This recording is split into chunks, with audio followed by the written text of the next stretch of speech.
Mundu abertzaleen eta baita mundu euskaldunean ere esaten da euskararen politizazioak kalterik besterik ez digula ekarriko, eta beraz orduan espainola izan nahi duenak, espainola izaten jarraitu behar duela, naiz eta euskalduntze prozesu bat bere ganatu.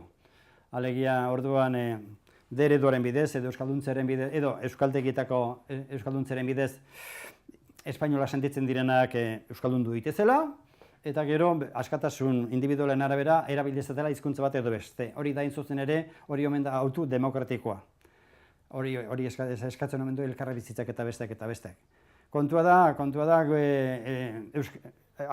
espainoldu eta frantzesdu geran euskaldunak ez dugula horretarako aukerarik izan. Gu ez bai gera zuzen ere frantzesdu eta espainoldu baina linguistiko soilean.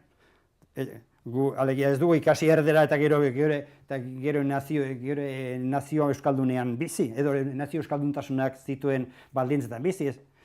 Hain zuzen ere besteak beste ez genekoelako nazio euskaldunik, komunitate etniko bat besterik ez genekoelako. Kontua da orduan erdal hiritarrak ez du inolako zeharik galerarik, alegia berak jarraitu dezakela bere estatus nazional espainol edo frantzes hegemoniko horretan bizitzen, eta gero ikasiko du, ikasten baldin badu, hizkuntza subordinatu bat, bigarren bat, gauza batzuetarako balio diona, edo lanerako beskatzen baldin bat diote, eta orduan hortik aparte, hain zuzen ere, hor konpon. Esan nahi dut orduan erdaldunak eskubide guztia dauzka, bere duintasun nazionalean bizitzeko, horrek implikatzen duen guztiarekin, eta euskaldunak ez dauka hain zuzen ere horrelako eskubiderik, alegia euskalduntasun nazional duingarri batean bizitzeko. Zeren eta espainoltzeko inposizioa dago, beste, erdera ikastera behartzen gaituztelako.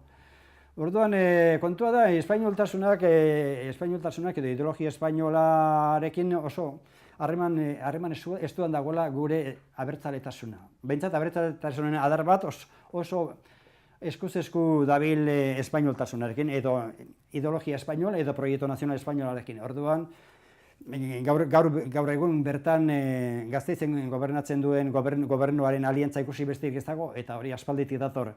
Orduan, espainolismoarekin, beraz, zure nazio eskubidea ukatu dizkizun ideologia eta nazio proiektu batekin eskuz-esku baldin